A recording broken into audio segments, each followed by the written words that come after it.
It's like a bowl of custard next to a bowl of porridge that someone has dropped a single drop of orange juice into.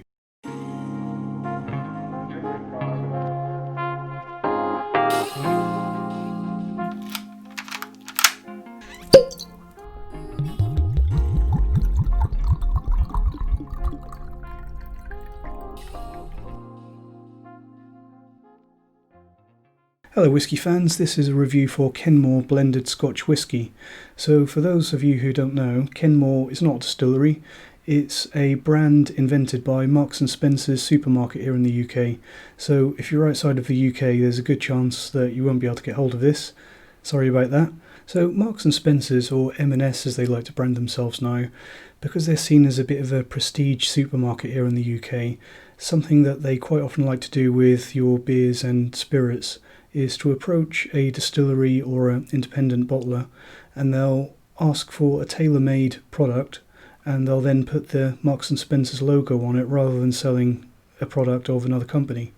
So from the label of this one, we know that this Kenmore blended Scotch whisky is produced in Scotland, obviously, and we know that it's blended and bottled by the St Andrews Distilling Company in Glasgow.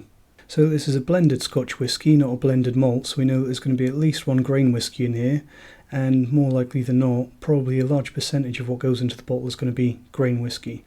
So that automatically leads you to think that it's going to be somewhat of a lower end and cheaper product, and to be fair, even to M&S, which is quite an expensive brand here in the UK, this is a very affordable whisky. If you're looking at buying a full-size 700ml bottle of this, it's around £15, and this 200ml bottle I actually got for £5.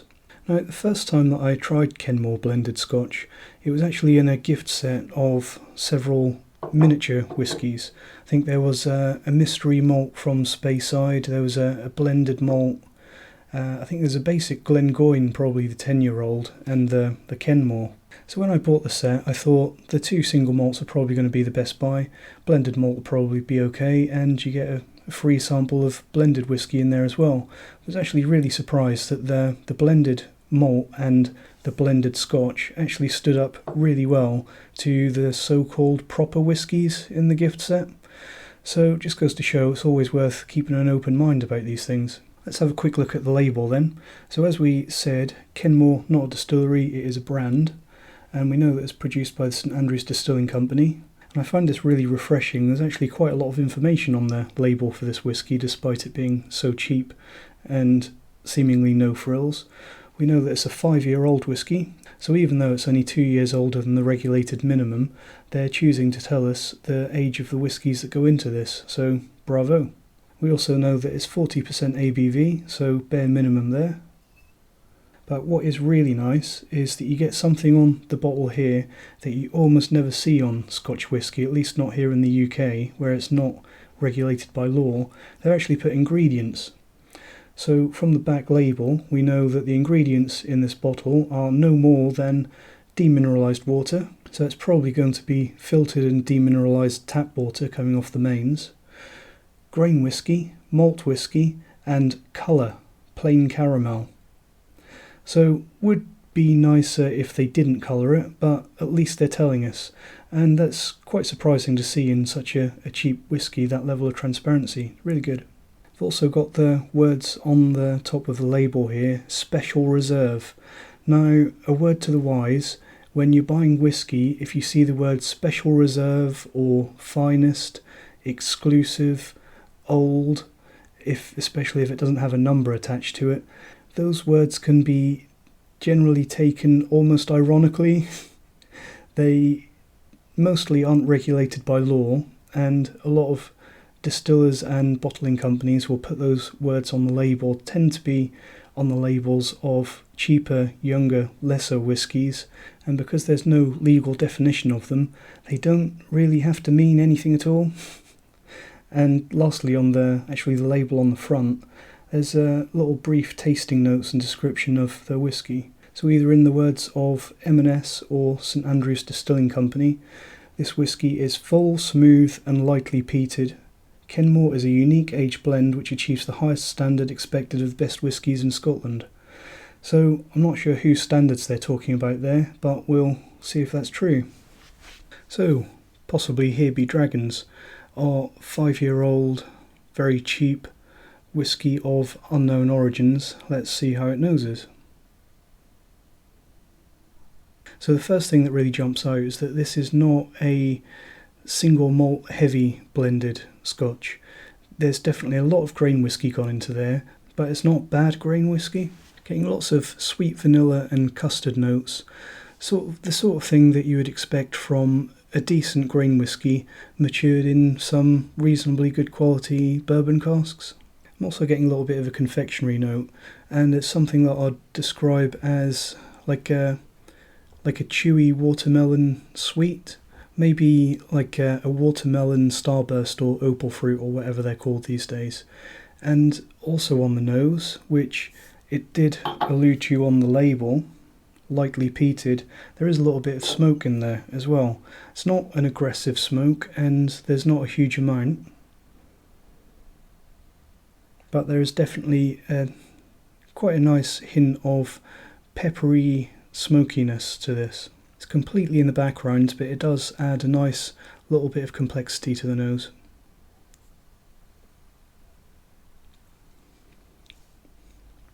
And again on the palate, lots of sweet vanilla, custard, cereally. It's like a bowl of custard next to a bowl of porridge that someone has dropped a single drop of orange juice into. Smooth and sweet. There's actually no immaturity, no harshness, no off flavours at all in this whisky. And it really reminds me of the sort of grain whisky that you get from Cameron Brigg Distillery. Surprisingly good mouthfeel for 40%. Doesn't actually come over thin at all. It's not a bold whisky, but I definitely wouldn't call this thin or lacking in terms of flavour or mouthfeel at all. Also lots of sweet caramel notes on the palate, a little bit of oakiness, and a little bit of that peatiness on the end of the palate as well. Not too much, but it's definitely there. As for the finish, I said that the palate is not weak or watery or lacking at all, but the finish, it must be said, is reasonably short and mild. A little bit of hint of juicy fruit on the finish and a little bit of maltiness, but it is over relatively quickly. But that's probably what you expect for something that only costs £15 a bottle. So what do I think of Kenmore blended whisky? Special reserve from M&S. Well, it does seem that there's not a huge amount of single malt content into this.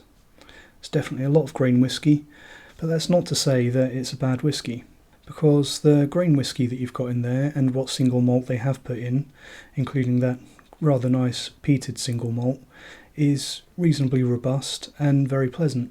It's always hard to put a grade on things like this, because as a single malt drinker, you're always tempted to compare things like this to other single malts. And I think blended Scotch really has it kind of rough these days, because a lot of other people are doing what I do and comparing it to single malts. And I think that blended Scotch obviously has a little bit of a reputation as being a lesser quality product. And I think that's really sad, even to the extent where I think a lot of blenders and bottlers, they treat blended Scotch as a cheaper version of single malt. And you quite often see in the more premium blended Scotches, they are obviously blended in a way to compete with single malt.